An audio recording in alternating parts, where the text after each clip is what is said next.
والصلاة والسلام على أكرم الخلق والمرسلين سيدنا محمد وعلى آله وصحبه أجمعين ومن تبعهم بإحسان إلى يوم الدين.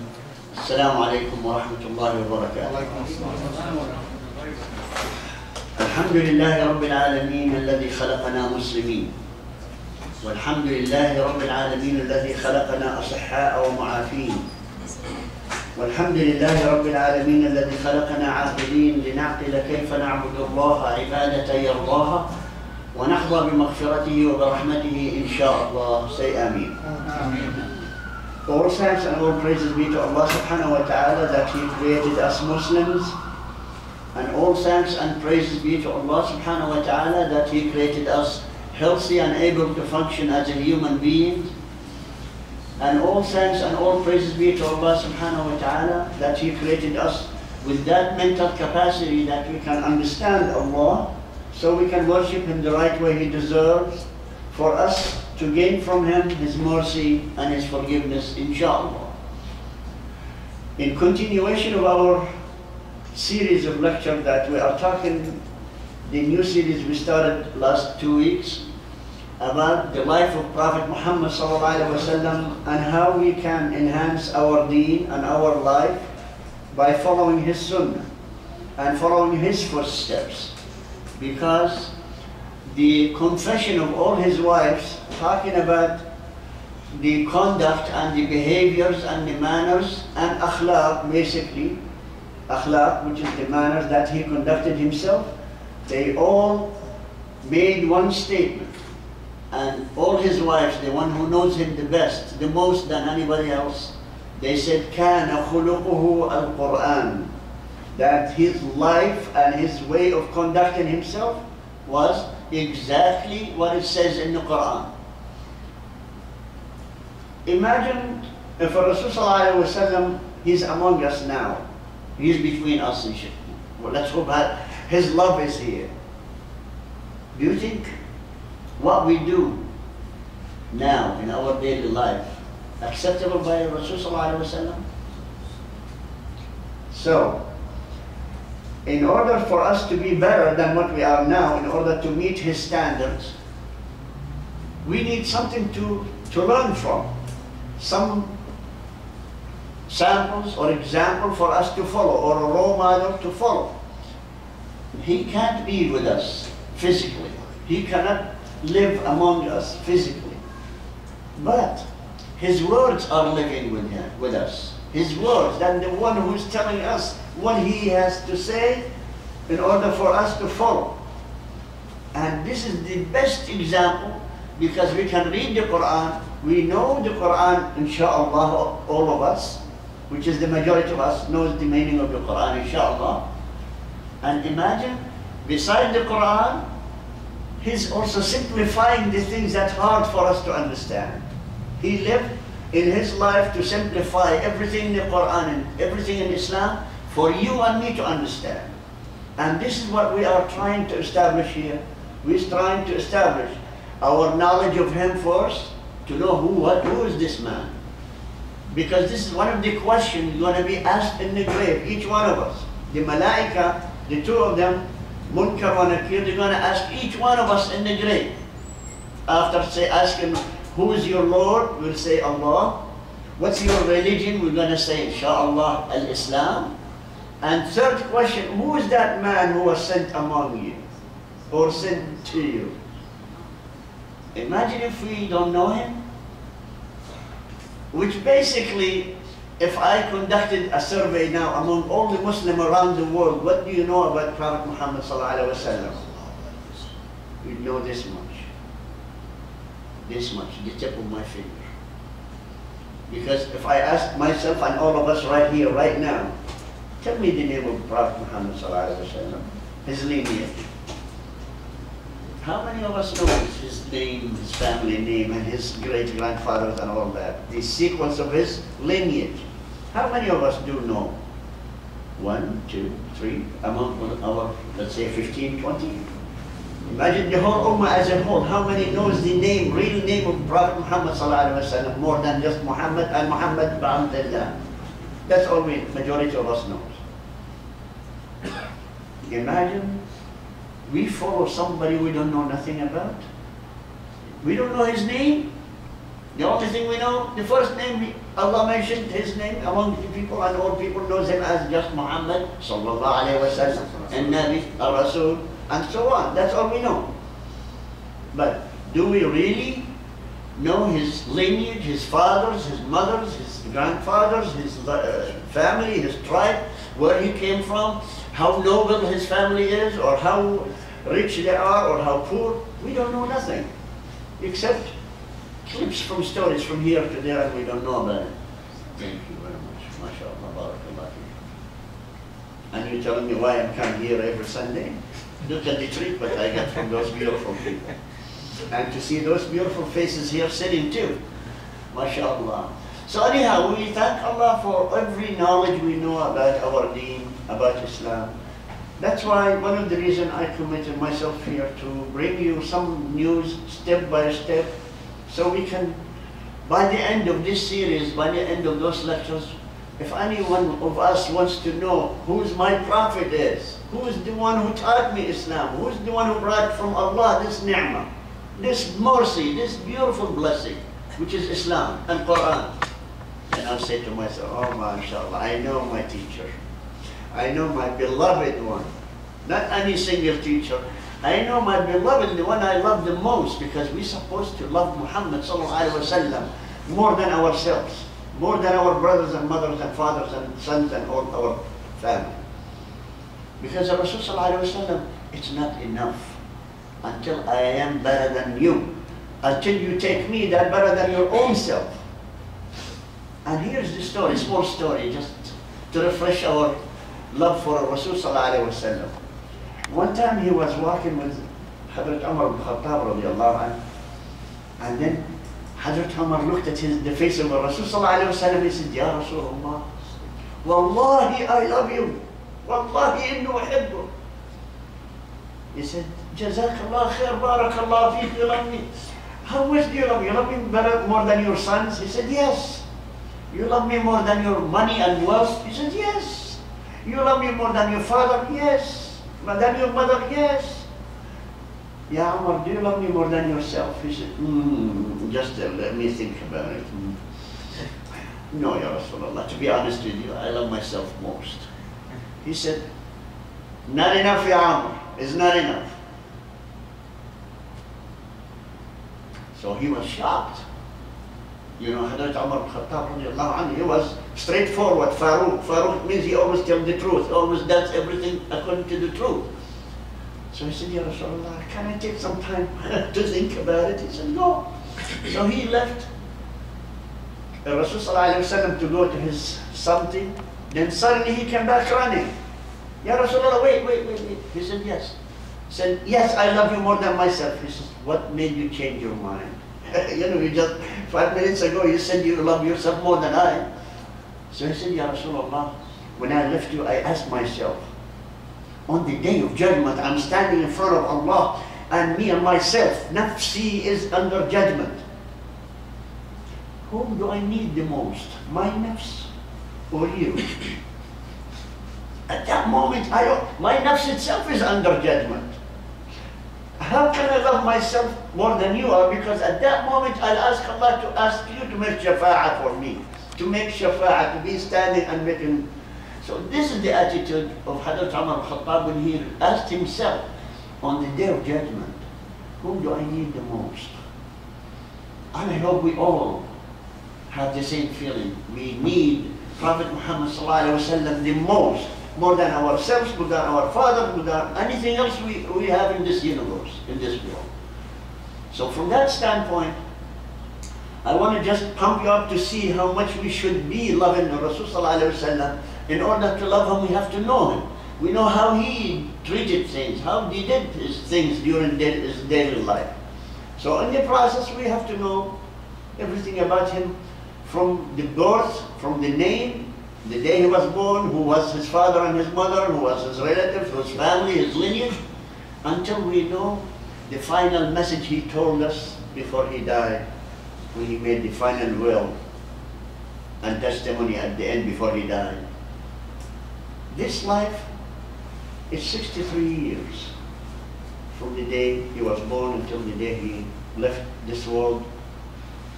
And through that, all of us might go through a portion of that life. Maybe some of us will exceed that life, inshallah. All of you, inshallah. Say inshallah. Inshallah. With the good deeds also, inshallah. We have more life than the Rasul sallallahu alaihi wasallam in order to gain whatever you can by Allah's grace, inshallah, by Allah's will, to gain as much as Allah allows you to from the faith of this Islam, following the footsteps of his Prophet Muhammed sallallahu alaihi wasallam.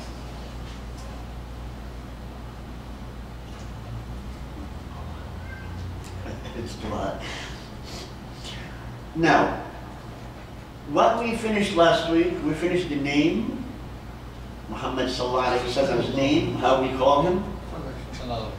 I'd like to go that every session, inshallah, from now on, to name it. At least something will stick in our mind, or somebody's going to write down, or somebody's going to memorize it. We have so many people, even kids, memorizing his name from Muhammad until Ibrahim alayhi salatu wassalam. Some of masajid I've seen, they have a diagram or a map of his name up to Adam. We cannot authenticate that one, but what I'm saying is at least they are trying their best to know about Prophet Muhammad sallallahu alaihi wasallam. And whatever the sources they got it from, authentic or not authentic, we don't know. But the point is, that tells you the love of the people for Prophet Muhammad sallallahu alaihi wasallam. They took the time to study all the books, all the references, all the resources to try to gather information about his name. Yes, there are some mischief in the lineage of the people around the world, because the Jews, they destroyed everything about it, because they're trying to link everything to them. It doesn't matter what kind of nation it is, they link it to the Jews. If they are bad or good, they have to link it to them. And in the process, Rasul sallallahu alaihi wasallam told us and warned us. He says, "Iyakum wal Israeliyat." It means, be warned, be watchful, be careful from the narrations through the Bani Israel, through the Jews.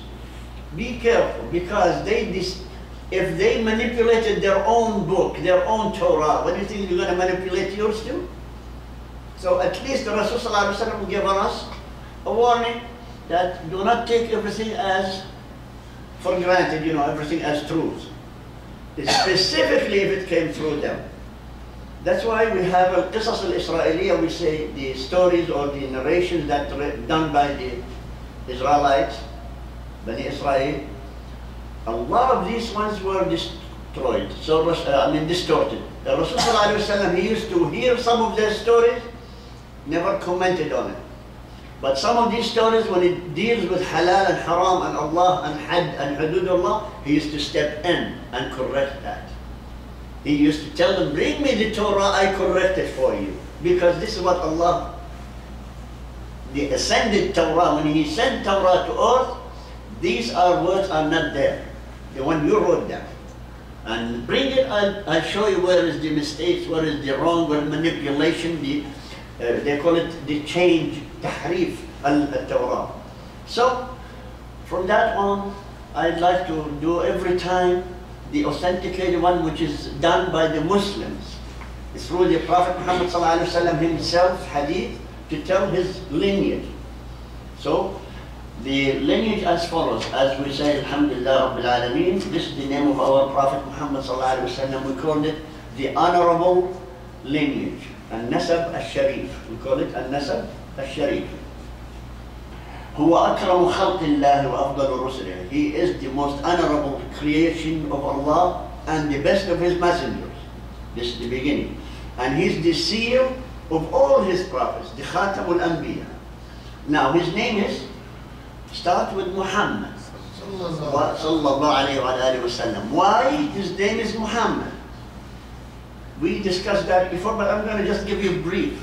Muhammad in Arabic language came from a root verb called hamida. Hamida, it means praised. Hamida. But we have subject and we have object of the names, of the grammatical discussion of the language. Muhammad is the person who is the object of praising. That means Allah praise him, a human being praise him, jinn praise him, malaika praise him, green earth praise him, animals praise him, fish in the sea praise him, rivers and mountains praise him, rocks and sand and soil, everything praise him, heaven, seven heavens praise him, everything Allah created praised him. So Rasulullah was given this name Muhammad sallallahu alayhi wa sallam. Now he is the son of a man called Abdullah. In Arabic language again, the meaning of Abdullah is the servant or the slave of Allah. Then his grandfather, his name is Abdul Muttalib. Again, the slave of Muttalib. Muttalib was another name of one of his father, his Hashim. So we're not going to explain each name what it means, just I give you the brief introduction.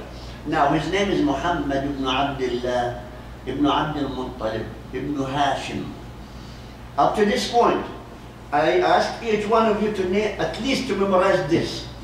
Muhammad ibn Abdullah, ibn Abdul Muttalib, ibn Hashim. This is, at least we know his tribe called Bani Hashim. This is his tribe of Quraysh, Hashimiyin, Bani Hashim.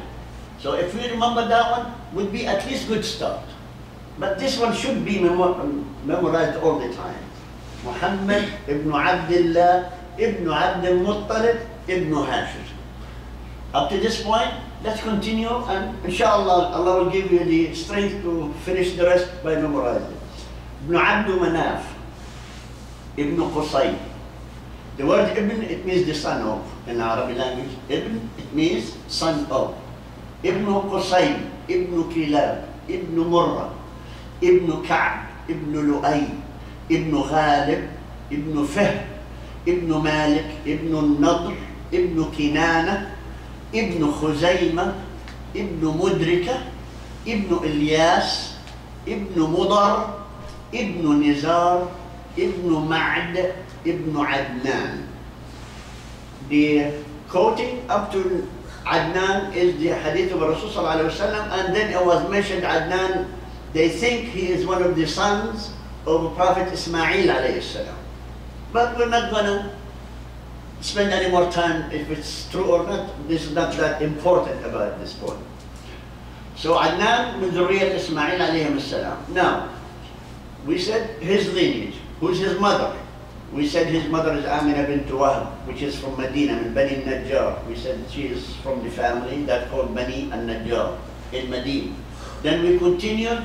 We're talking about all of his grandfathers, which one of them was the important one, and which them ruled Mecca, which one ruled Bani Hashim, and so on. We went through that one, at least to simplify it. And just to remind you again, with the help of my brother Zain here, he volunteered to record it on his own. I gave him permission to do it, and even if I gave him permission, if he wants to upload it and get money for it, it's his. So, but buy me coffee next time, inshallah. Anyway, so you can check that with the website in YouTube, whatever we did here. In YouTube, Baitul Aman, the Baitul Aman channel, and just the name of the halaqat we do, either diseases of the heart, which we've done before, or now the life of Muhammad sallallahu alaihi wasallam. And we continue, inshallah. Keep monitoring that. Inshallah, whatever you missed, you'll find it, because mashallah, he is doing a good job. Jazakallah khair. Now, we're talking about his family now. His family consists of who's his uncles. Not only his grandfather, was his father, the uncle. We discussed the story of his father, Abdullah, how came to life, because of the grandfather swore by Allah, if he had 10 sons, Allah gave him 10 sons, he'd sacrifice one of them, like Ibrahim alayhi salam. And it turns out to be Abdullah is the one who's been picked every time, drawn. Finally, they advised him, don't sacrifice your son, put a ransom for him, like 10 camels or something, for each time his name is being pulled from the draw. If his name comes in, put 10 camels, next time 20, next time 30, until it reached 10 times his name was drawn from all his brothers and sisters, the name. Then finally, after 100 camels being reached the ransom, then the ransom came on camels. So his father was Abdullah, and then he died while Prophet Muhammad ﷺ was in his 7th month, as in the belly of his mother, when she was pregnant with him. So Prophet Muhammad ﷺ born an orphan, and then when he reached 7 years, his mother also died. In between, we said, how did he live between the birth of his birth until 7 years later when his mother died? Who breastfed him? Who took care of him? Who, raised him? Where and which tribe? Halima Sa'diyya, the mother that she raised him with the suckling of her milk.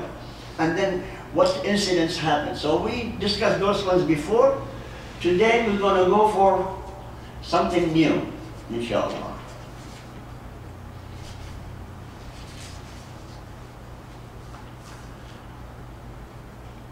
While he was, now this is the continuation, that within those 7 years he used to be suckled and raised by Halima Sa'diyya. Every few weeks, few months, he used to take him back to his mother to straighten the tie between mother and her son. And then when his mother died, he was about 7 years old. Something happened after his mother's death.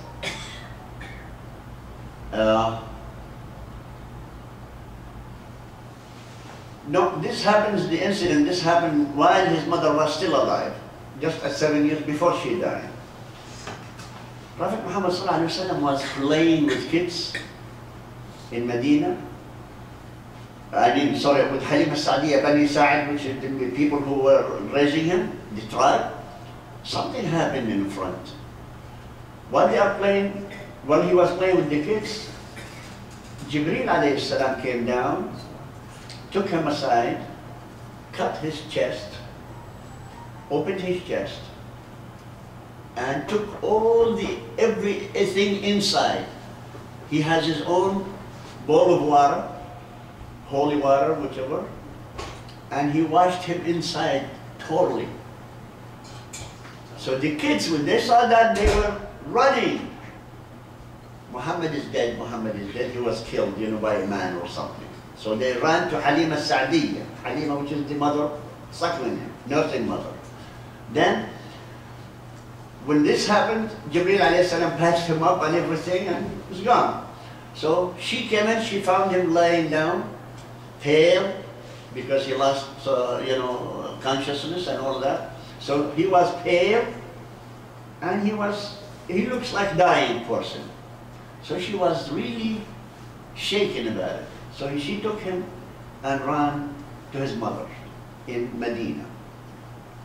Because at this point, his mother used to live with her family, not in Mecca, because she had no husband in Mecca now. She went to live with her family in Bani Najjar, which is in Medina.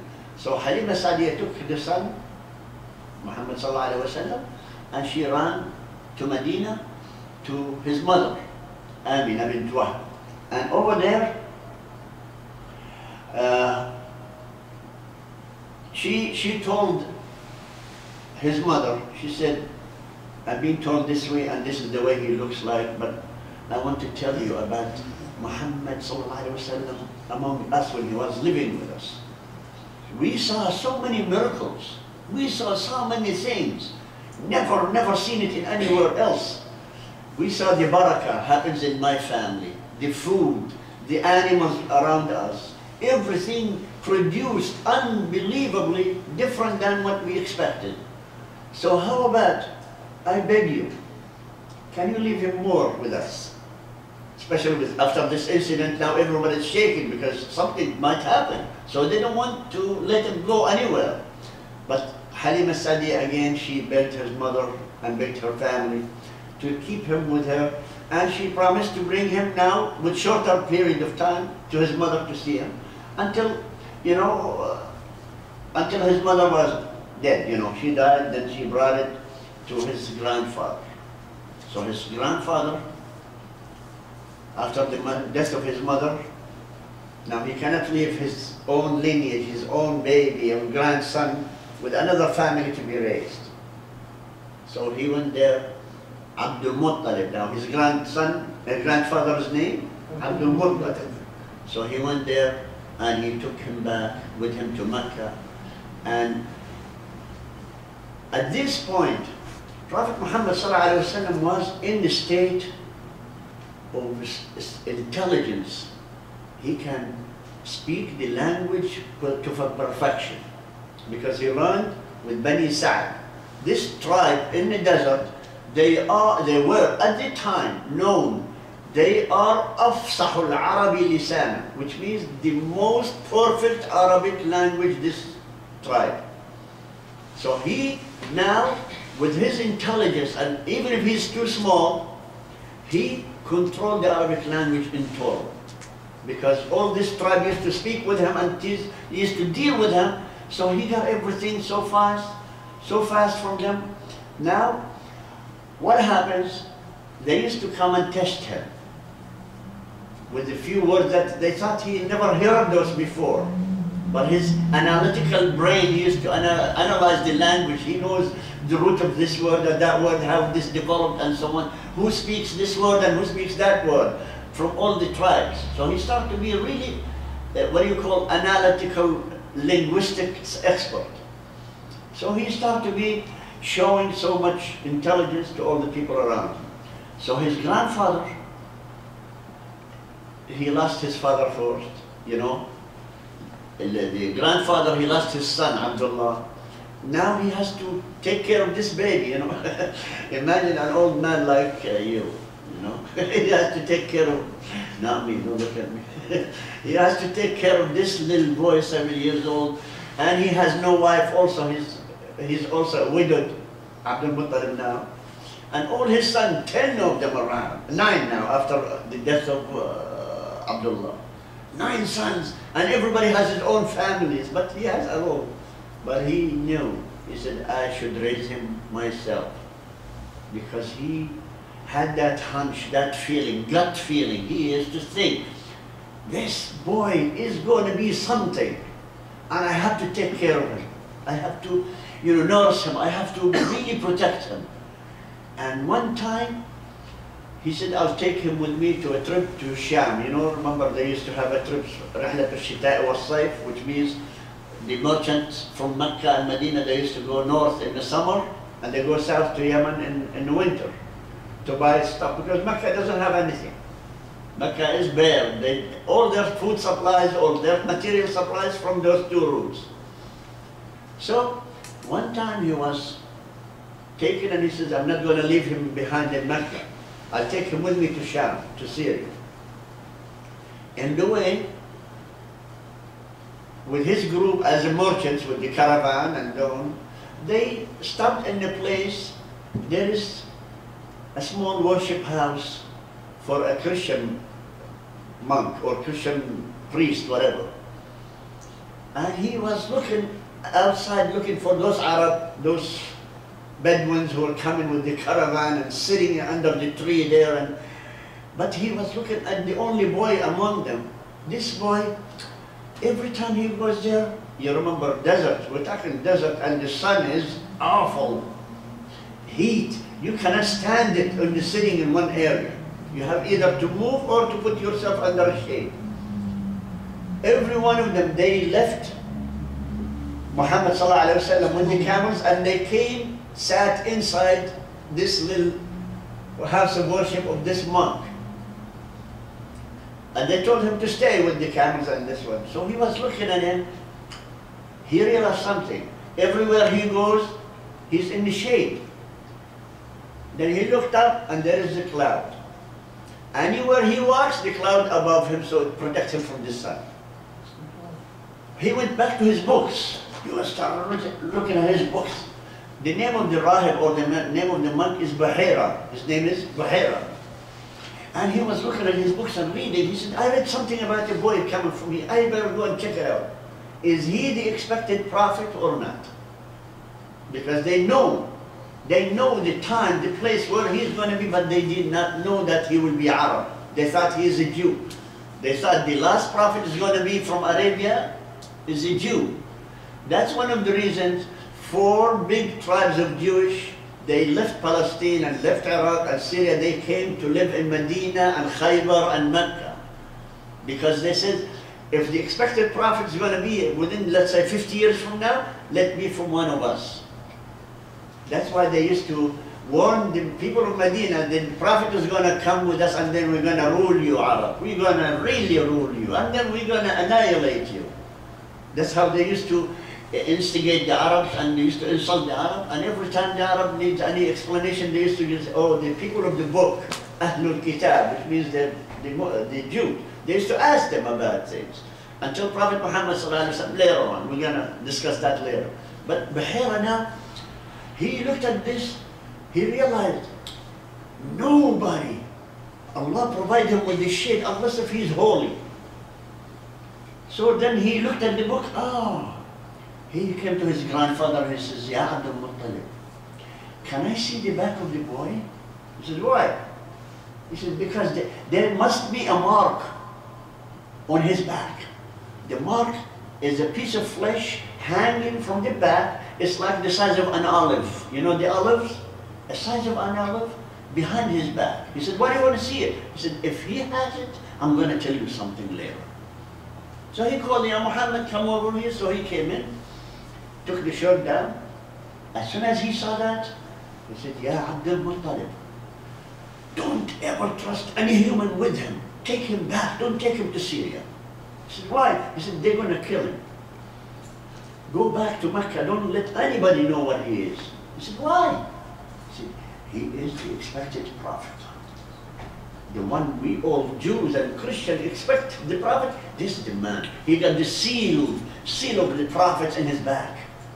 That piece is a sign of being prophet. So he said, but I am in my way to say. I said, don't.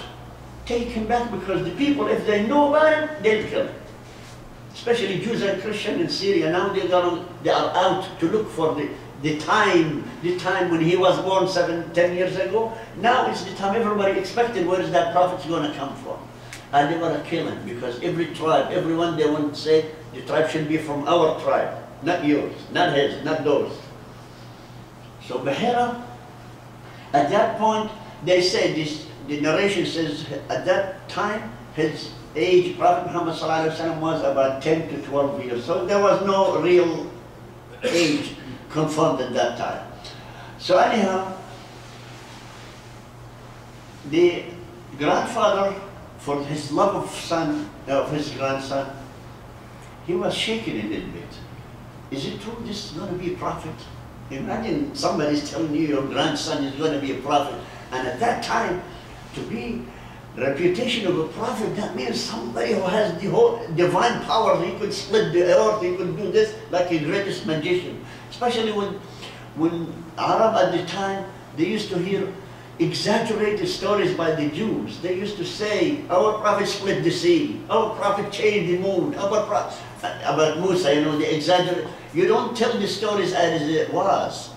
Especially for Jahil people like Arab at the time, which they have no idea what happens to the world outside the desert. Except whatever bits and pieces, when a couple of them, they go to Syria, Sham. People of Sham, they tell them every once in a while exaggerated, pumped up stories, which is 10% of it is true and 90% is exaggeration. So Abdul Muttalib, he was scared for his son, grandson, and he turned back and took him back to Mecca. And he stayed in Mecca until Abdul Muttalib died.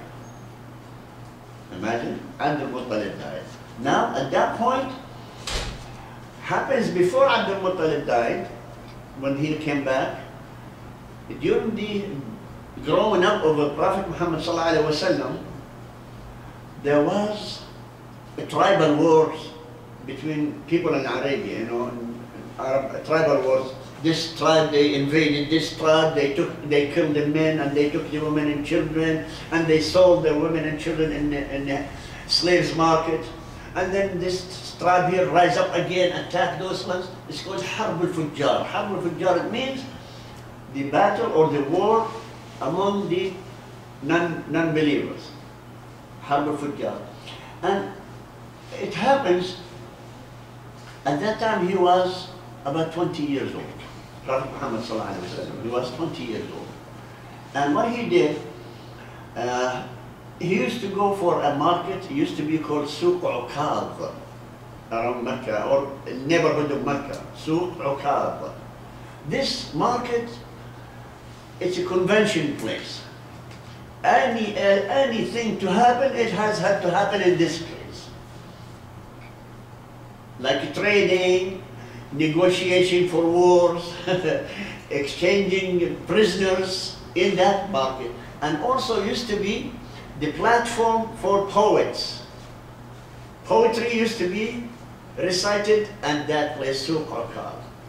So that's what the convention place, every meeting place, town hall like you can call it, or city hall, or whatever you call it, in that Nathan Phillips Square here, downtown, you know, where everything is going to happen there. So Suq Uqad was known for everything about Mecca, or in Mecca or around Mecca. You use it where? In Suq Uqad. So here what happens,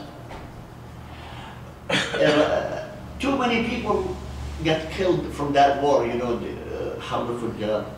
So Rasulullah one time he saw his tribe himself, Bani Hashim, was under attack from one of the tribes. So what he did, the only time he started to join in such incident, when his tribe was attacked.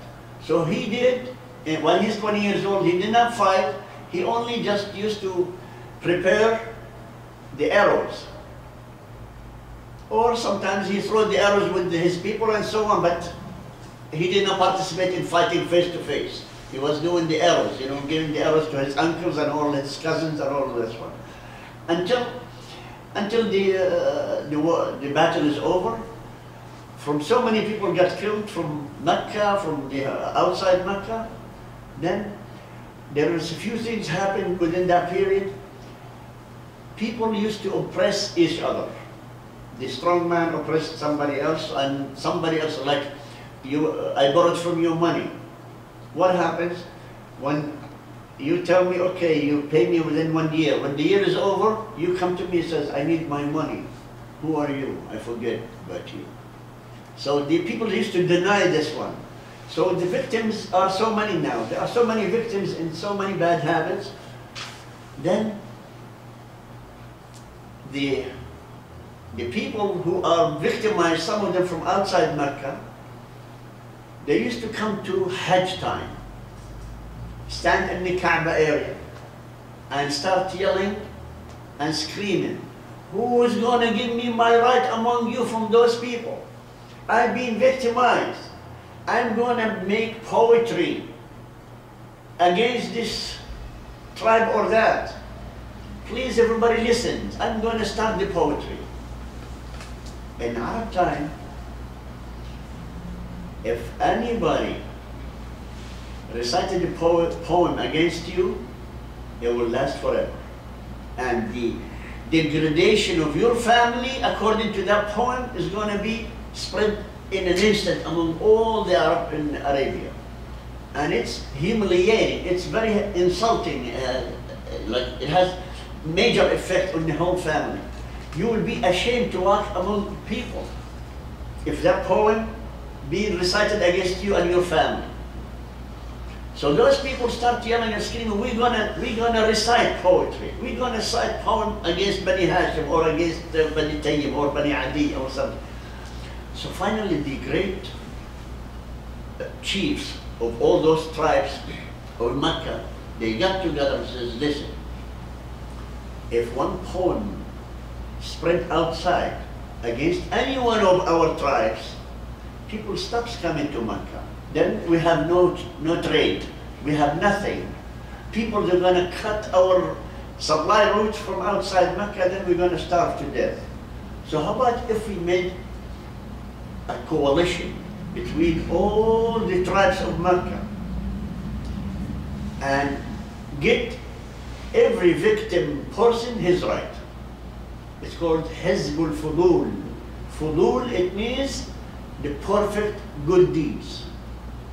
Perfect good deeds. They said, doesn't matter who.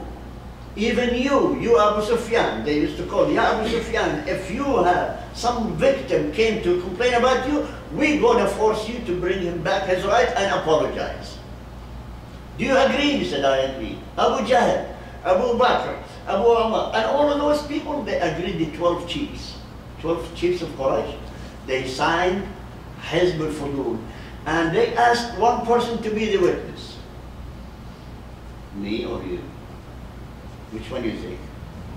Muhammad sallallahu alayhi wa sallam. He was the one who witnessed on all this Hizb al-Fudul. Later on, when he was in Medina, after Hijrah, and after 20 years, they asked him about it. He said, if anything in Jahiliyyah, I'd like to have part of it, something like that, Hizb al-Fudul, to bring it now. But we are a Muslim, we don't need it. See? Because nobody's going to make dhulm or victimize his brother Muslim. But he said, if one thing I praise in Jahiliyyah, in the time of Kufr, in the time of no Islam, Hizb al-Fudul. This one called Hizb al-Fudul, or the perfection of giving the right of abused or victimized people. And that was in the Ashhur al-Hurum. The point is, it was in one of those Ashhur al-Hurum, exactly like today. What is today in Arabic calendar? 2nd of Dhul Qa'dah. Am I right? 2nd or 3rd? Which calendar you have? 3rd? Yeah. Okay, so it was on the first 10 days, the whole conference took about 10 days. In the first 10 days of the Qa'dah, where the Hizb al-Fudul, where this party or this conference signed that month. And also, the meeting was done in a place called Abdullah ibn Jad'an. He is the leader of Bani Tayyim. Bani Tayyim were the family of Abu Bakr. So the chief of Bani Tayyim, the family of Abu Bakr, the chief, his name is Abdullah ibn Jad'an. He's the head of the Tayyim, of the family of Abu Bakr. In his house, they signed all those agreements. So from there, Rasulullah ﷺ praised this because he said, when that was enforced, nobody since that time until I migrated from Mecca was oppressed, except when the Islam was introduced in Mecca, they abused and they tortured only the Muslim. But among themselves, everybody has, like, each one of them respects the other. There was no killing of tribal war among people of Quraysh inside, except when Islam started to introduce, they started hunting those slaves and those Muslims, and also Bani Hashim was the target of their abuse or target of killing. Now, Rasulullah, he's about 23 years old, and he was, while he's growing from 7, 10 years old, 12 years old, he worked as a shepherd, used to take care of sheep, take them out until he was 15, 16. Then he started to be carpenter, doing all the chores around Mecca, and he get paid because he's a yatim, he's an orphan. And his family, they told him, don't work with this, but he has to be independent. He wants to depend on himself. So he started asking for jobs everywhere. So people, they know, this young boy, he is perfect. So a lot of people, they hired him to do chores, you know, because they knew this boy, he never lied. This boy, anything you tell him, he's doing it right. He's trusted, and so on. Now, when he was 22, 23 years old, Allah subhanahu wa ta'ala made a husband of a woman die. And that husband, when he died, he was a merchant. And he used to travel to Syria back and forth and so on. So she started looking for somebody to take care of her stuff, you know, for her husband's stuff. So she hired them a guy. Then she said, we need more. She has a cousin, his name is Halaka ibn Nawfal. Halaka ibn Nawfal, he's an old person from Quraysh, but he is Christianized. He studied all the books of Christianity and he accepted Christianity. And he was old a little bit. So he suggested to her, there is this boy, his name is Muhammad bin Bani Hashim. I heard from all the young people around, if anybody more truthful than him, they'll kill him. They said, you know, as a challenge, nobody is more truthful than this young boy. It can't be anybody. And nobody trusted like him. So he told her, why didn't you hire him? So he worked for 2 years under this man.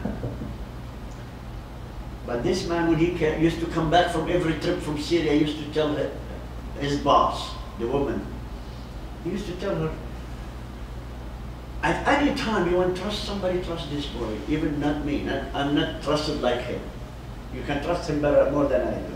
And so on. So he gave recommendation, you know, at any given time, he's the one you should depend on. So finally, the man got sick. So she told Prophet Muhammed, why don't you take care of that? So he said, okay. And now, under his command, the caravan got to Syria. He sold everything he had with the greatest profit, because people used to come and just front, okay, I pay you $10 for this, and it's not worth 5. He used to tell them, it's not worth more than 5. No, here's 10. And he has his own aides, you know, few people working for him. Every dirham he got through that. Some of them, they said, it's yours, gift for you, because we like your face, we like your sweet person, you know, and you are well-mannered. They used to give him, you know, as a gift. When he came back, she went to ask one of his co-workers, the one who used to work with him, how much you think he made in this one? They told her exactly, suppose how much he should have paid her back. And the rest of the money is his, because they know it's his. They heard the people saying, it's yours, not for the stuff. He put everything together. When she saw all that, she said, but this is mostly yours. She said, I wouldn't have got it without you. If I am at home, you think I'll get this? So it all belongs to you, so it's all yours. She was impressed. Somebody, you know, part of your money, your gift from outside, to give it to me as a boss.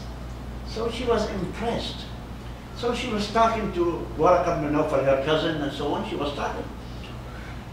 Halaka ibn Nawfal, he's Christian, and he read the book, and he knew there is something about this boy, this man. He's going to be a prophet. He knew. And he used to tell her, anybody knows what I'm talking about? What's her name? Now you know. I purposely don't want to say it, but until some of you will say it's Khadija. But anyway, so the idea Khadija now was told. Just one story before that. At 10 o'clock, the Isha? 10. So that means I have to finish up fast. Anyhow, to finish up this story, now we're going to stop at this point, by the way, but I'm going to tell you something, nice story. Halaka ibn Nawfal,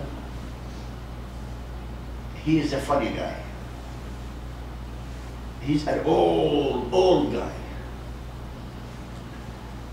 At the time, before the news about Prophet Muhammad ﷺ to be prospected dead, Prophet, when he was still 20, 22, 23, he used to go at night time and hide himself in a place where he could overlook Kaaba.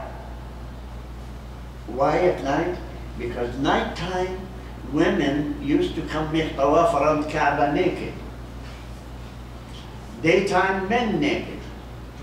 That's how it used to be Hajj before Islam, and tawaf. And they used to say like this, clapping and whistling. بكاء وتصدية. بكاء it means وتصدية. Yes. Okay, as I said, I'm going to stop for Adhan and then we'll finish up about that. Okay, جزاكم الله خير. الحمد لله رب العالمين والصلاة والسلام على أكرم الخلق والمرسلين سيدنا محمد وعلى آله وصحبه أجمعين ومن تبعهم بإحسان إلى يوم الدين. السلام عليكم ورحمة الله وبركاته. Just to tell you about this story, which is the funniest story, but to tell you how all this to end up by Khadija marrying Prophet Muhammed ﷺ. As I said before Prophet Muhammad ﷺ used to work for Khadija, Waraq ibn Nawfal used to go and hide at night to a place he can overlook the Kaaba. Because people used to make Hajj or Umrah or Tawaf, Tahiyyatul Masjid, which is, he used to come make Tawaf around Kaaba. But Allah subhanahu wa ta'ala mentioned in the Quran, the way they used to do it, Muka'an wa tasdiya and naked. Muka'an wa tasdiya, they used to clap their hands and whistle while they are doing Tawaf around Kaaba. Instead of Astaghfirullah, La ilaha illallah, Subhanallah. But this is the way they changed from Ibrahim until Maghrib. So he used to hide until he hears the women, because there was no light. They used to come at dark. That's why they are, naked. So he used to hide there. As soon as he sees them, humming and going around and doing this around Kaaba, he used to say, "Oh women of Quraysh, yeah, women of Quraysh, there is a prophet is going to come very soon. The smartest one of you to grab him before the rest of the women." Imagine. They used to say, "You Waraq, you filthy old man." They used to chase him and he used to run. So everything happened. So they used to take it as a joke, and as a smart Alex, as an old filthy man, But he was serious. He was serious, advising all the women, there is a prophet going to be in here. So the smartest one, marry him. Then, when he started working with Khadija, radiallahu anha, within 2 years, he said, "Ya Khadija, Ya Khadija, you remember what I used to advise the women around Kaaba?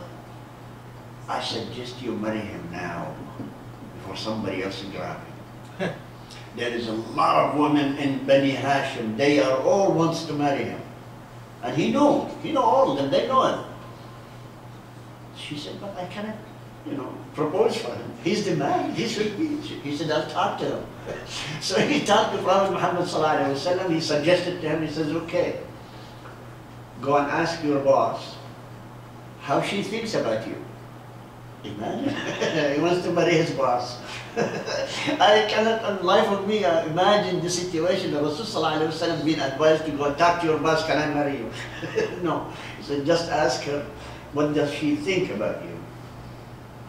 When he approached her, because he's a truthful guy and he cannot hide, but he is respectful. He said, "Okay, I've been told by Waraq ibn Nawfal that I should talk to you about something.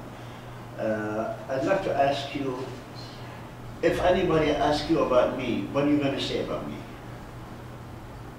You are the truthful, you are the Al-Amin, As-Sadiq." See the description where? As-Sadiq Al-Amin, with my trade. And I know you are better than the whole horde of men in this city. He says, "Okay, I'm going to send somebody to talk to you about matrimony." That's all. So he went to his uncle Abu Talib. At that time, Abu Talib was taking care of him.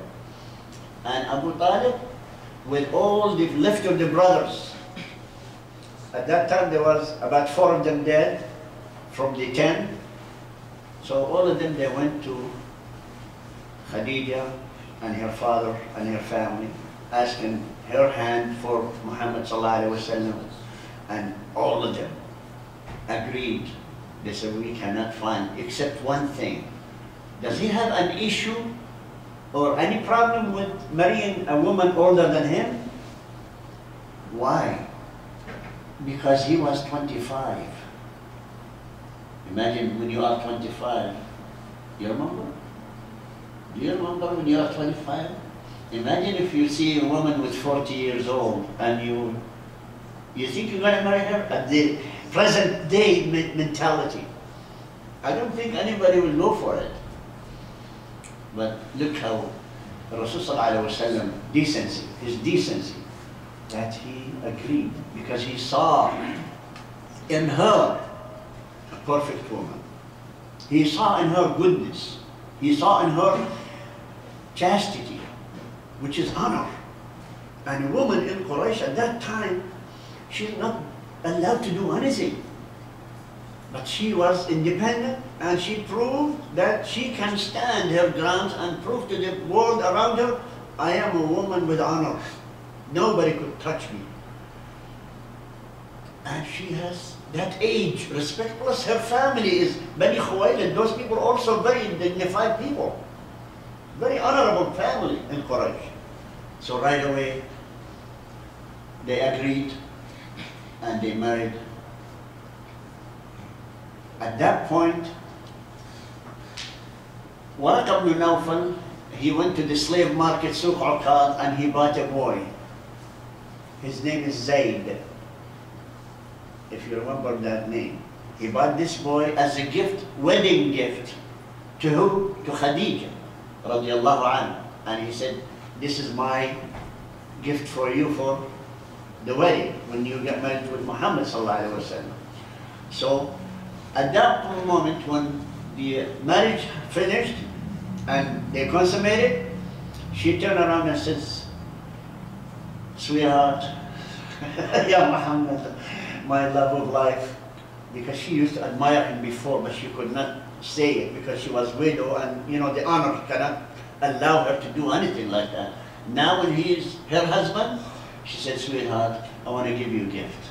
I know you're poor. I know you have nothing.